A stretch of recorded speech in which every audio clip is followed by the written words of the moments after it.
Silakan duduk, Ibu Bapak Saudara semuanya, Shalom. Mari kita akan membuka Alkitab kita bersama-sama di dalam Kisah Para Rasul, pasal yang kedua. Saya mengajak kita membaca ayat yang ke-41 sampai dengan ayat yang ke-47. Sekali lagi, Kisah Para Rasul, pasal yang kedua, kita akan baca ayat yang ke-41 sampai dengan ayat yang ke-47. Dan ini akan mengakhiri seri khotbah tentang karakter Kristus selama bulan ini. Saya bacakan buat saudara, orang-orang yang menerima perkataannya itu memberi diri dibaptis, dan pada hari itu jumlah mereka bertambah kira-kira 3.000 jiwa. Mereka bertekun dalam pengajaran rasul-rasul dan dalam persekutuan, dan mereka selalu berkumpul untuk memecahkan roti dan berdoa. Maka ketakutanlah mereka semua, sedang rasul-rasul itu mengadakan banyak mujizat dan tanda. Dan semua orang yang telah menjadi percaya tetap bersatu, dan segala kepunyaan mereka adalah kepunyaan bersama. Dan selalu ada dari mereka yang menjual harta miliknya, lalu membagi-bagikannya kepada semua orang sesuai dengan keperluan masing-masing. Dengan bertekun dan dengan sehati mereka berkumpul tiap-tiap hari dalam bait Allah. Mereka memecahkan roti di rumah masing-masing secara bergilir dan makan bersama-sama dengan gembira dan dengan tulus hati. Kita baca ayat yang ke-47 bersama-sama. 2, 3. Sambil memuji Allah dan mereka disukai semua orang. Dan tiap-tiap hari Tuhan menambah jumlah mereka dengan orang yang diselamatkan. Ibu bapak saudara semuanya, kalau Anda membaca dengan teliti ayat-ayat ini tentang gereja mula-mula dan membandingkan dengan gereja modern di zaman sekarang, Anda akan menemukan banyak persamaan. Bahkan saya bisa mengatakan ada 80 hingga 90% kesamaan antara gereja mula-mula dengan gereja modern zaman sekarang. Mari kita coba lihat satu persatu. Kalau di dalam jemaat mula-mula dikatakan mereka bertekun dalam pengajaran, maka bagaimana dengan gereja di zaman modern? Bagaimana dengan gereja di zaman sekarang? Di zaman sekarang banyak gereja juga membuka kelas-kelas pengajaran. Anda temukan ada begitu banyak gereja yang mana mereka punya program namanya Bible Study. Ada banyak gereja yang mana untuk mereka bisa dibaptis, mereka harus mengikuti yang namanya pengajaran baptis atau katekisasi. Di gereja kita juga sama. Anda akan mendapat pelajaran tentang baptis. Anda juga ketika hendak melayani, Anda harus ikut juga modul tentang pelayanan. Ada kelas pengajaran. Dan saya rasa tidak hanya di gereja kita, di banyak gereja juga melakukan hal yang sama. Berarti gereja mula-mula bicara soal pengajaran, gereja modern juga suka untuk mengadakan kelas-kelas atau pengajaran. Di gereja mula-mula kita menulis mereka bersekutu setiap saat. Bagaimana dengan gereja di zaman sekarang? Gereja modern itu juga punya yang namanya persekutuan. Di gereja kita namanya share group, kelompok-kelompok kecil, kelompok-kelompok yang mana kita semuanya secara rutin berkumpul, bertemu, untuk kita bisa berfellowship, untuk kita bisa saling menguatkan satu dengan yang lain. Dan di banyak gereja modern juga punya hal yang sama, sebutannya saja berbeda. Ada yang menyebutnya kelompok sel atau komsel, ada juga yang menyebutnya KTB, kelompok tumbuh bersama, dan seterusnya. Berarti ada kesamaan antara gereja mula-mula dengan gereja di zaman sekarang. Lalu kemudian di gereja mula-mula mereka berkumpul untuk berdoa. Bagaimana dengan gereja modern? Gereja modern juga punya program doa. Gereja kita bahkan setiap hari ada morning worship, ada doa dari jam 5 sampai jam 6 pagi, saudara. Ini menunjukkan bahwa gereja modern pun mengikuti pola daripada gereja mula-mula, yang mana mereka berdoa, gereja modern juga berdoa. Alkitab juga menulis gereja mula-mula mereka berkumpul tiap-tiap hari di rumah Allah. Maka sekarang coba lihat gereja modern.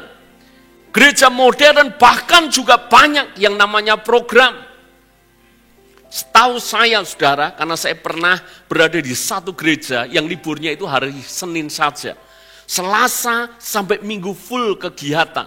Bahkan di hari Senin kadang-kala juga masih diambil untuk kegiatan. Di banyak gereja setiap hari ada acara. Setiap hari orang juga berkumpul di bait Allah. Coba sekarang renungkan sama-sama. Kalau hal yang dilakukan sama, mestinya hasilnya sama. Setuju dengan saya enggak?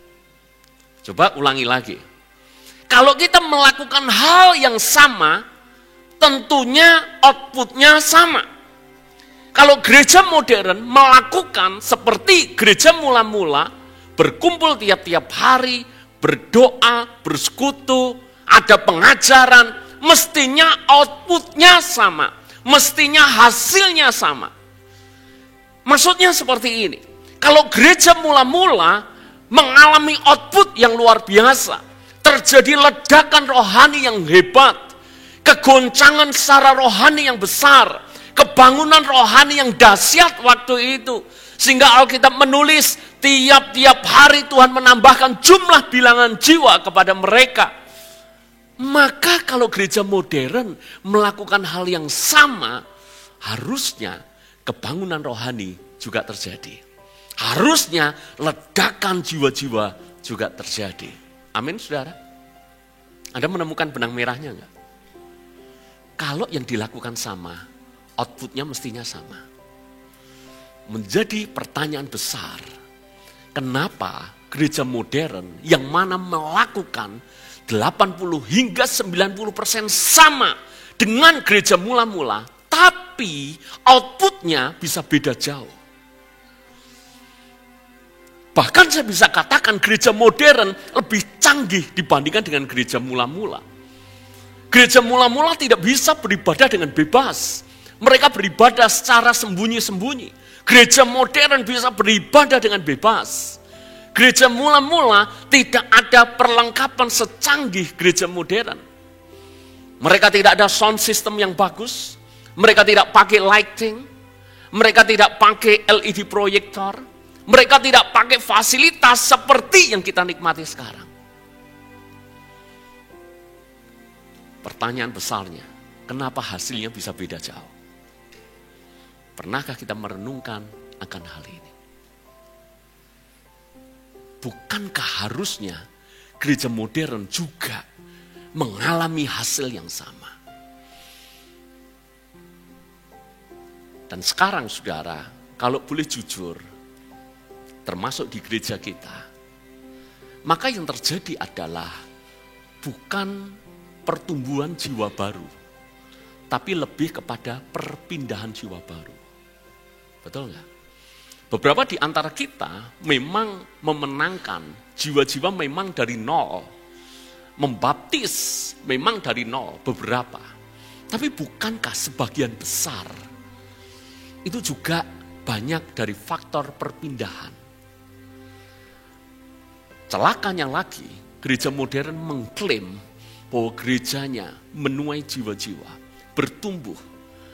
Maka yang terjadi adalah yang mana satu gereja menggelembung besar, tapi satu gereja yang lain jadi menyusut menjadi kecil. Maka ini namanya sebetulnya hanyalah perpindahan jemaat, bukan pertumbuhan jemaat.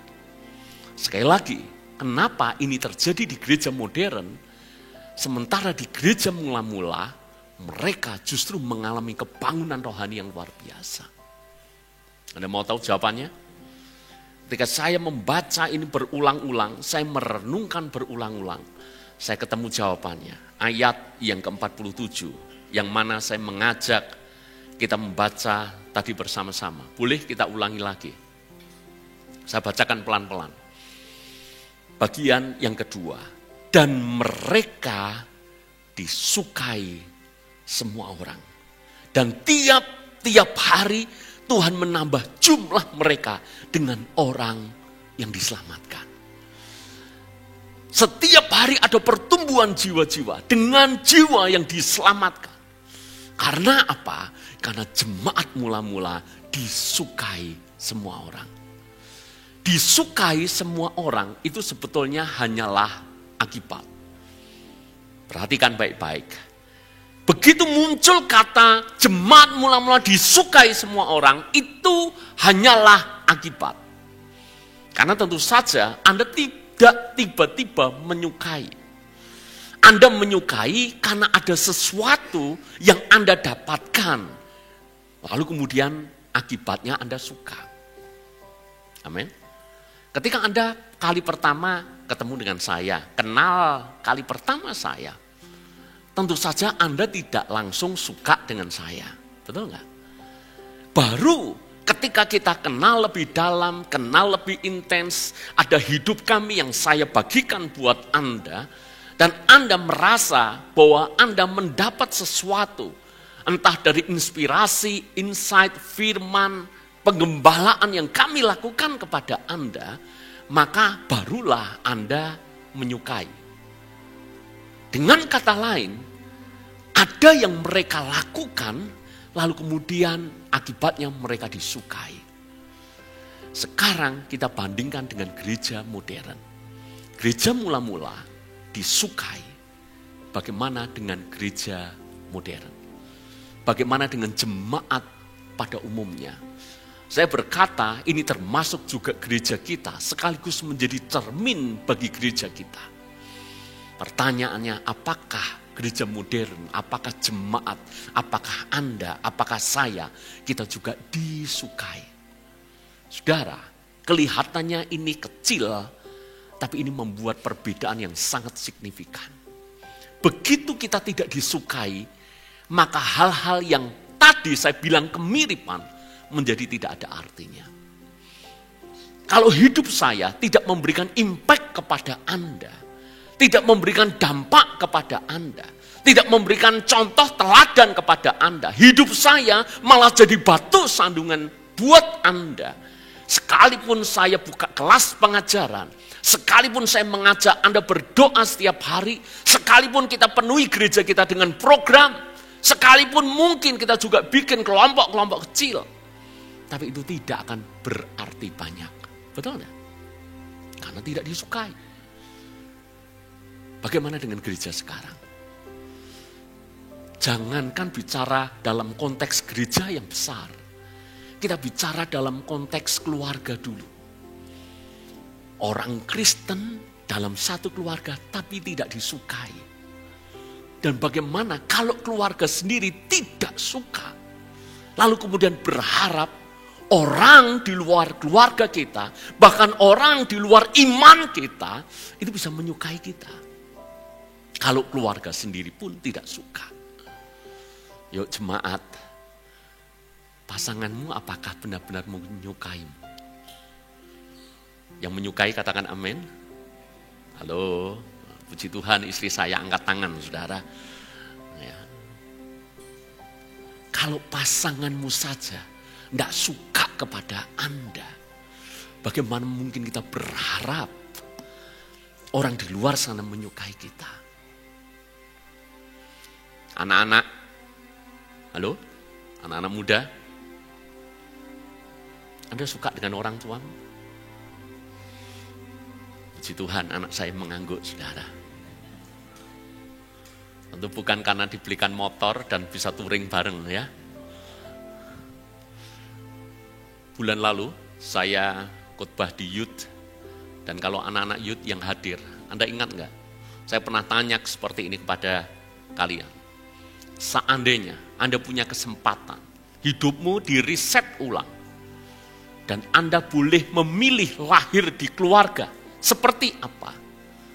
Saya lontarkan pertanyaan kepada mereka, kira-kira kamu apakah memilih lahir dari keluarga yang beda atau lahir dari keluargamu yang sekarang? Tentu saja saya tidak meminta mereka menjawab dengan terus terang, karena itu bisa perang keluarga saudara. Saya cuma minta mereka merenung dan menjawab di dalam hati. Dan orang tua, Anda siap enggak? seandainya anakmu benar-benar diberikan pilihan, kira-kira kalau boleh lahir kembali, kesempatan kedua, dan boleh milih, apakah mereka akan milih lahir dari keluarga Anda? Ini loh kunci, saudara. Ayo mulai dari pasangan. Apakah kita menjadi pasangan yang disukai? Kita nggak bicara soal pengajaran program gereja. Kita nggak bicara soal acara-acara gereja. Yuk kita bicara soal keseharian. Pasanganmu, kalau boleh diriset hidup kira-kira waktu diputar ulang sebelum menikah dengan Anda, sebelum ketemu dengan Anda, apakah mereka akan tetap memilih Anda? Kira-kira tetap pilih Anda enggak? Yang bapak-bapak, yang pria, siapa yang yakin kalau boleh diriset ulang, maka istrimu pasti pilih Anda lagi? Tolong angkat tangan selain saya. 1, 2, 3. Mulai disinggung, ayo angkat tangan, angkat tangan.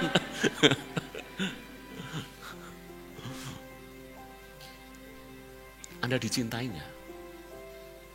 Disukai nggak? Mungkin Anda berkata, ya Pak, namanya suka itu kan relatif. Apalagi disukai banyak orang, itu kan relatif Pak. Betul, saya pesan kepada saudara, Anda tidak mungkin disukai oleh semua orang. Karena kita tidak mungkin bisa menyenangkan semua orang. Tapi paling tidak mayoritas, ini ukurannya menurut saya mayoritas saudara. Mayoritas orang suka dengan Anda, titik itu. Saya percaya ini orang-orang kelompok ahli Taurat, orang-orang Farisi tentu saja tidak suka dengan orang-orang Kristen mula-mula, tidak suka. Kalau suka nggak mungkin dikejar-kejar untuk dibunuh. Benar mereka kelompok yang tidak suka, tapi banyak yang suka dengan mereka. Ini loh maksud saya. Siapa yang berkata mie instan nggak enak? Tolong angkat tangan. Ada satu, ya ini jujur sekali. Yang lain enak enggak? Contoh ini kan klop, betul enggak? Tidak semua orang suka, betul. Tapi mayoritas orang suka. Sampai-sampai untuk makan pun perlu dibatasi kan? Kekristenan sama. Tidak mungkin kita bisa menyenangkan, menyukakan semua orang. Tapi mayoritas orang suka Anda, itu loh poinnya. Minimal pasanganmu suka kepadamu, anak-anakmu suka kepadamu, orang-orang di keluargamu suka kepadamu. Seperti itu. Memang ada case-case tertentu, saudara. Ada hal-hal tertentu, tidak mutlak 100%. Tapi seperti itu mestinya. Sekali lagi, belum kita ngomong di luar sana. Yuk kita sekarang ngomong di gereja. Jangan-jangan antara jemaat dengan jemaat yang lain ada yang tidak suka. Betul nggak? Loh, bagaimana mungkin kita bisa menarik jiwa-jiwa kalau kita dalam jemaat saja? Aku tidak mau kalau itu. Aku tidak mau kalau yang pelayanan itu. Aku tidak mau kalau dia sampai naik panggung untuk pelayanan, aku keluar dari gereja ini. Aku tidak mau loh kalau jadi satu kelompok dengan dia. Sebentar lagi kita ada retreat keluarga, sudah pesen, wanti-wanti. Aku boleh dicampur kemanapun, asal jangan orang ini.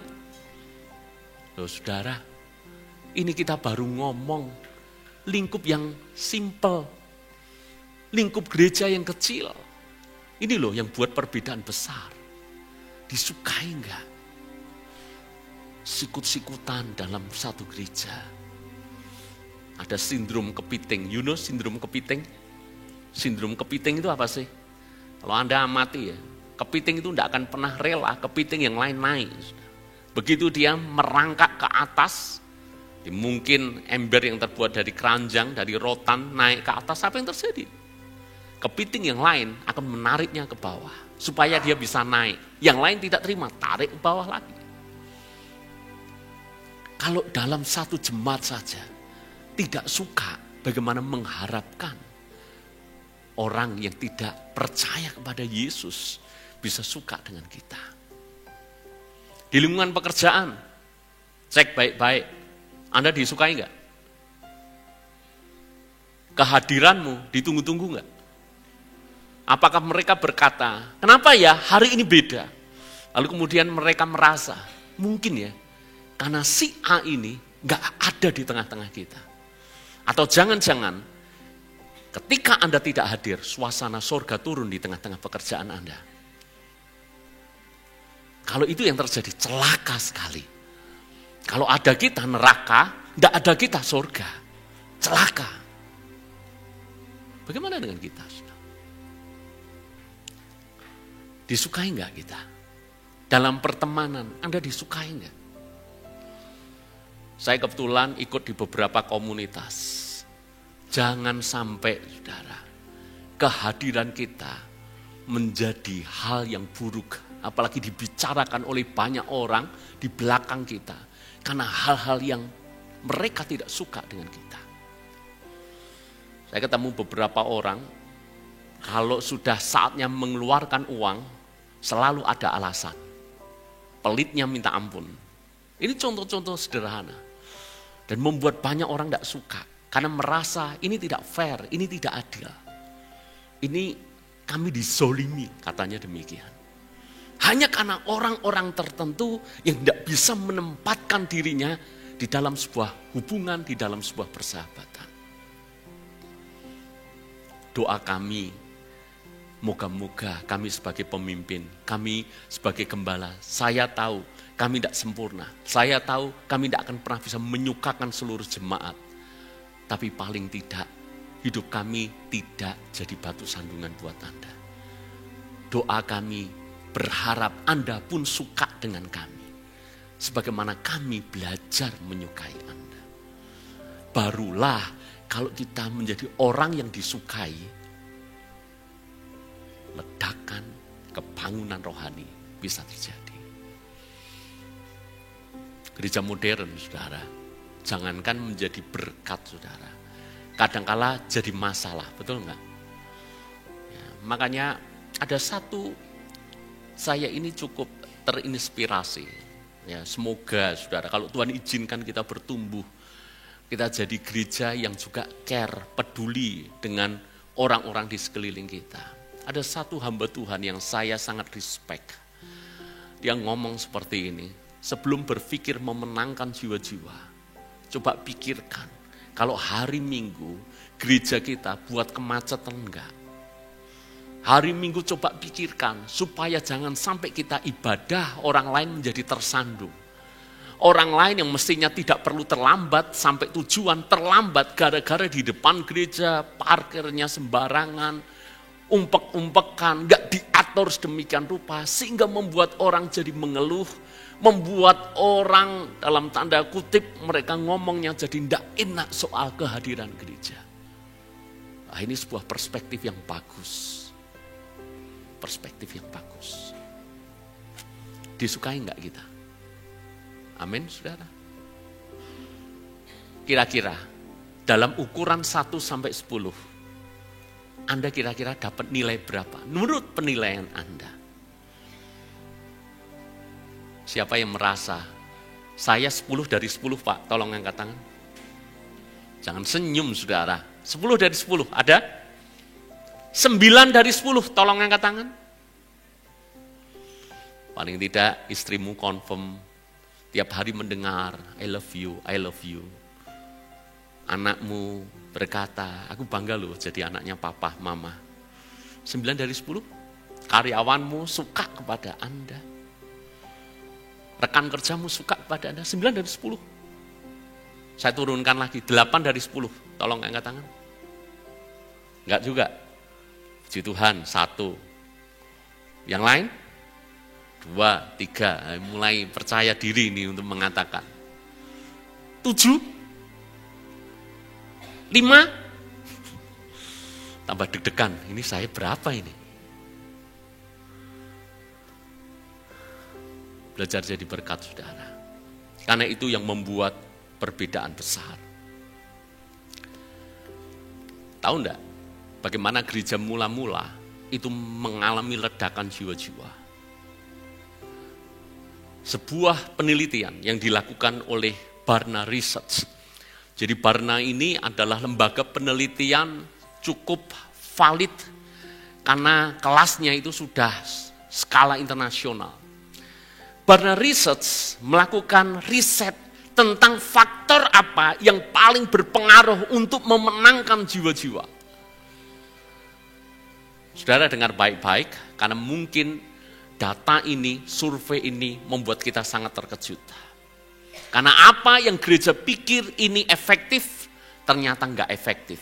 Apa yang gereja pikir ini bagus, semua dana digelontorkan ke sana, tapi hasilnya enggak efektif, enggak sebanding. Dengar baik-baik. Barna Research melakukan penelitian. Penelitian ini valid, kira-kira faktor apa saja yang membuat pertumbuhan jiwa-jiwa. Yang pertama, televisi. Menurut Anda, televisi memberikan kontribusi berapa persen untuk pertumbuhan jiwa-jiwa? Anda mau tahu jawabannya? Televisi, semisalnya ada khotbah di gereja, khotbah yang disiarkan di televisi. Acara stasiun televisi yang tiap hari Minggu siang zaman dulu ada khotbah dan seterusnya. Ternyata itu hanya memberi kontribusi 1%. Bayangkan. Untuk bisa tayang di stasiun televisi itu mahalnya luar biasa. Dananya besarnya luar biasa. Tapi efektivitasnya cuma 1%. Memberikan kontribusi untuk pertumbuhan jiwa-jiwa. Berikutnya, radio. Radio menurut Anda memberikan kontribusi berapa persen? Supaya ada orang dengar radio dan bertobat. Berapa persen? Lembaga ini meneliti, hanya 3%. Nah saya pikir juga masuk akal. Radio Kristen biasanya yang dengerin siapa? Orang Kristen juga. Dan dengerin pun itu di sela-sela. Maksudnya tidak fokus benar-benar dengerin. Jadi nggak heran kontribusinya untuk pertumbuhan jiwa-jiwa yang diselamatkan itu hanya 3%. Yang lebih tinggi, ini adalah kematian keluarga. Kematian keluarga memberikan kontribusi 4%. Jadi khotbah di Tiongting itu lebih efektif daripada khotbah di televisi. Betul nggak? Khotbah di rumah duka itu lebih efektif daripada di radio. Kenapa? Ketika berada di rumah duka, mereka memang benar-benar disadarkan. Kalau mereka akan tunggu giliran. Sekarang ini, besok giliran dia mungkin. Jadi ketika pengkhotbah mengingatkan tentang kematian, tentang jalan keselamatan, rupanya lebih diresponi. Karena surveinya mengatakan 4%. Berikutnya yang lebih tinggi adalah ibadah kebangunan rohani atau KKR.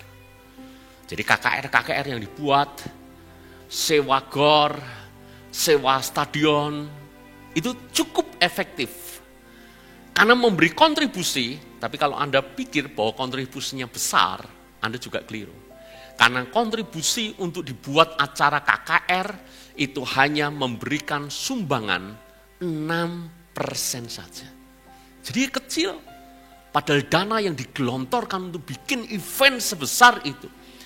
Sewa stadion, sewa peralatan, sewa ini, sewa itu, biayanya besar. Tapi memberikan kontribusi hanya 6%. Sekarang langsung loncat, langsung tinggi. Apa faktor yang membuat jiwa-jiwa bertobat? Langsung 30%.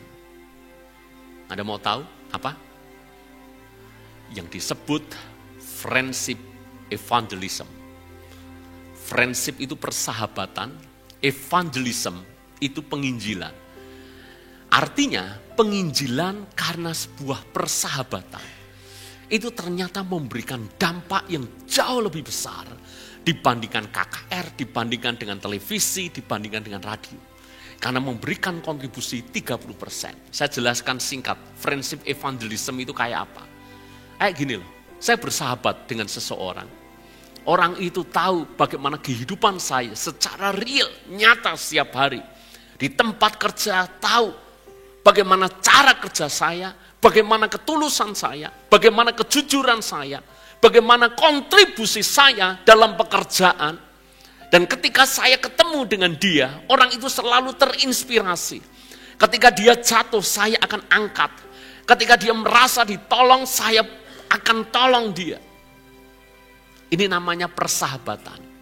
Dan begitu mereka tahu bahwa saya cinta Tuhan, saya sungguh-sungguh dengan Tuhan. Dan begitu saya ceritakan Yesus kepada orang itu, maka efektivitasnya jauh lebih daripada KKR. Mungkin saya ketika berbicara tentang Yesus, tidak sehebat penginjil-penginjil yang ada di stadion. Tapi hidup saya berbicara lebih keras dibandingkan dengan mereka. Kenapa? Apa yang saya lakukan dalam perbuatan sehari-hari itu ternyata jauh lebih efektif.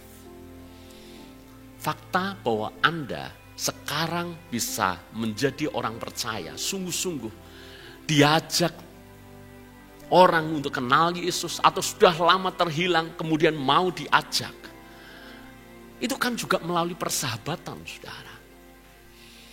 Saya tanya, siapa di antara Anda yang percaya Yesus karena dijumpai Yesus secara pribadi dalam sebuah penglihatan? Ada?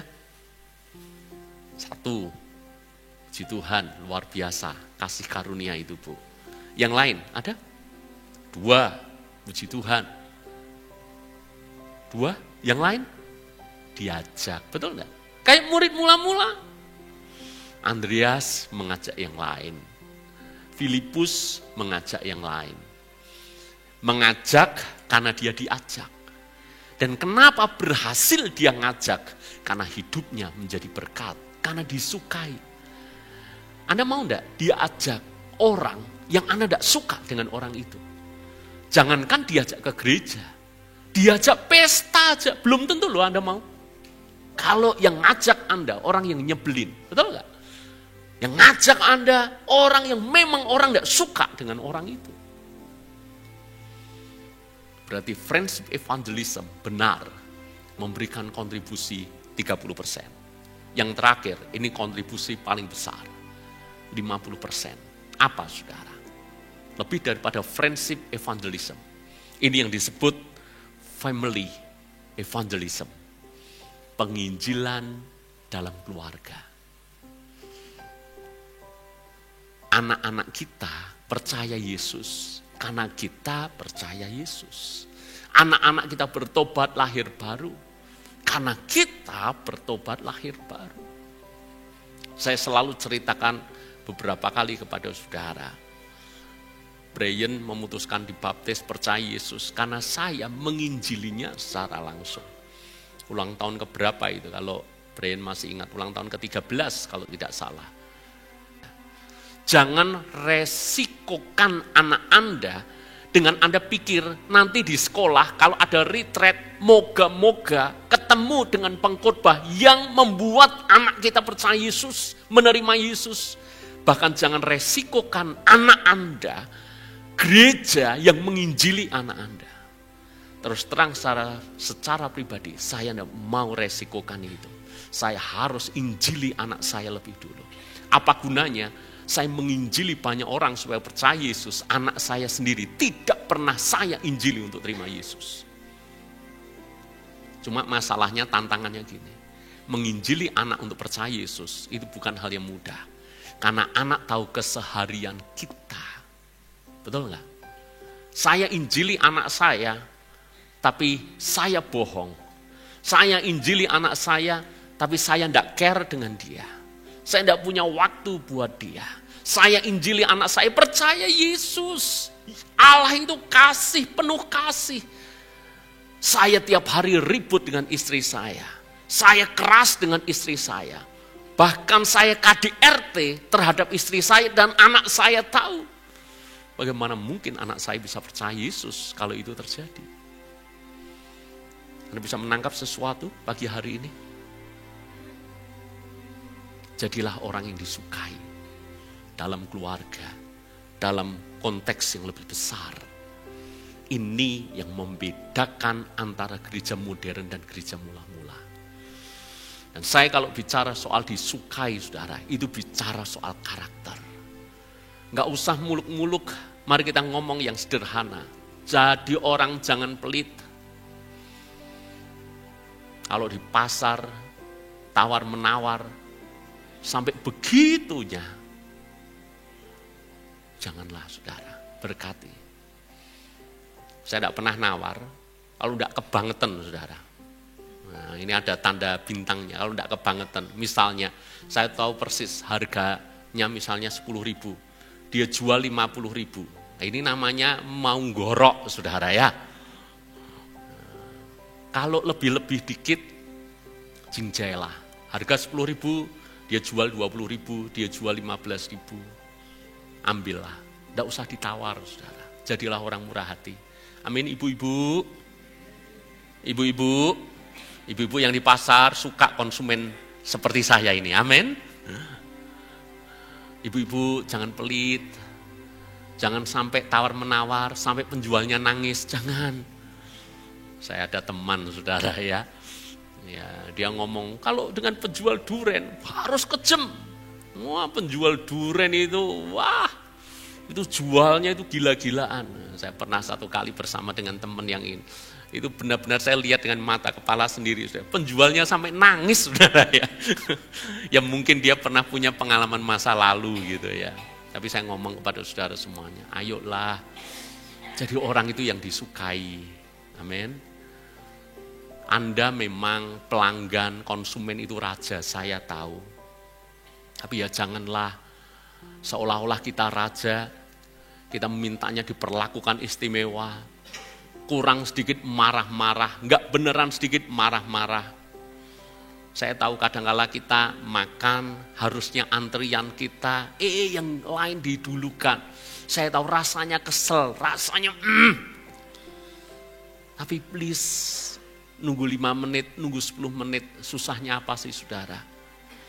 By the way, kalau saya itu makan bareng-bareng, itu selalu saya paling akhir saudara. Saya tidak tahu saudara. Ya, kalau makan bareng yang lain udah dapat, yang lain udah dapat, yang lain udah dapat. Apakah gembala memang harus selalu paling akhir saudara?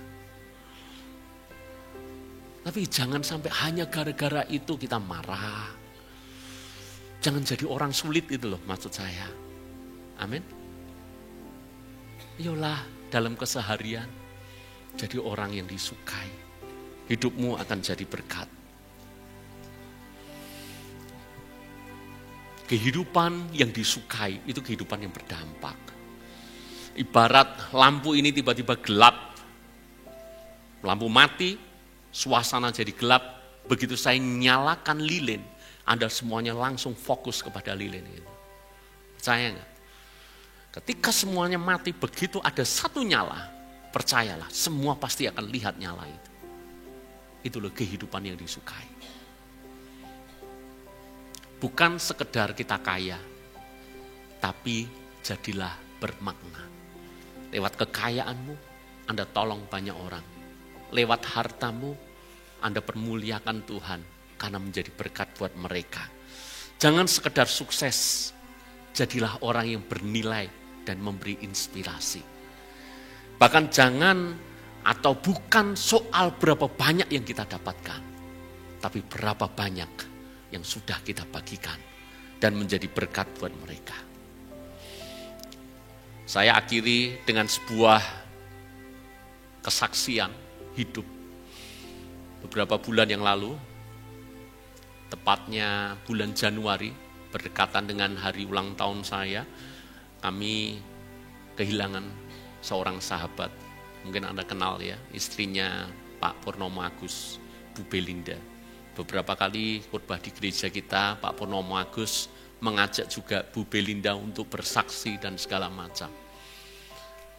Januari akhir dia dipanggil Tuhan.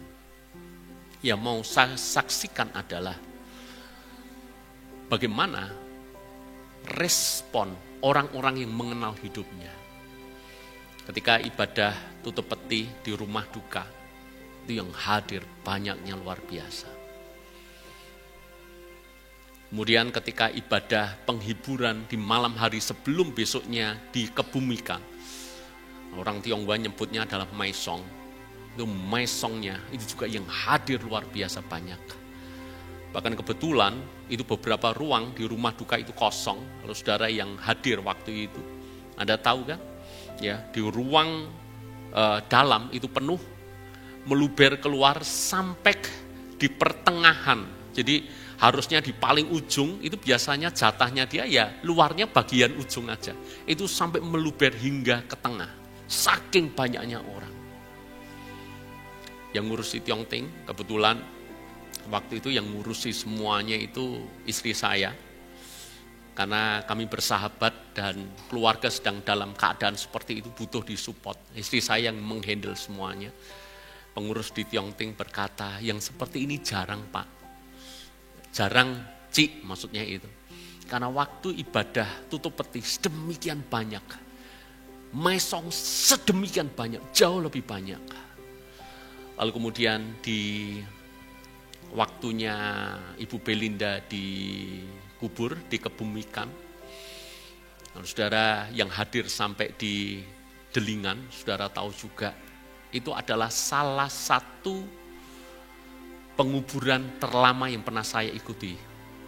Kenapa saudara? Ketika hendak diturunkan, satu orang diberikan kesempatan untuk testimoni, menceritakan seperti apa selagi Ibu Belinda hidup.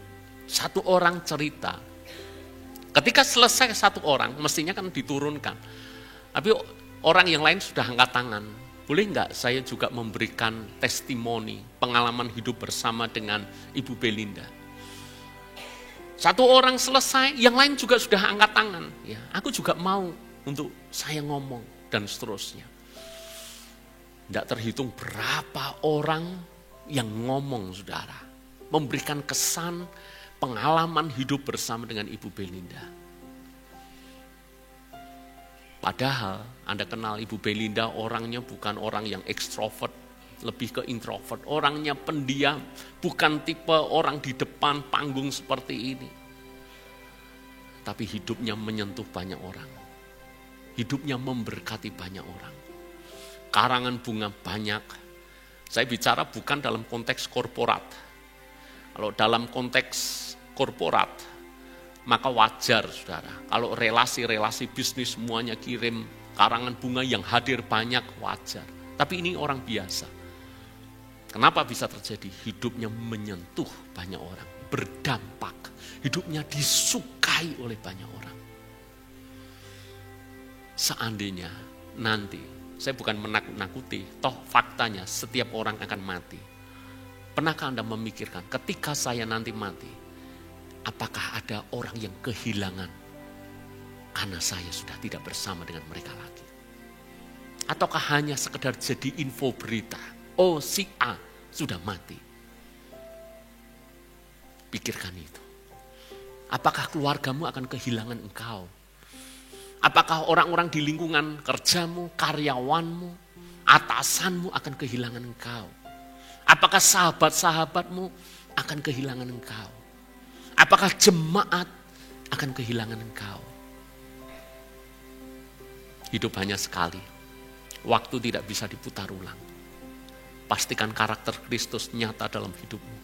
Hidupmu berdampak. Hidupmu disukai oleh banyak orang. Mau disukai saudara? Amin. Pastikan hidupmu menjadi berkat. Tuhan memberkati kita semuanya.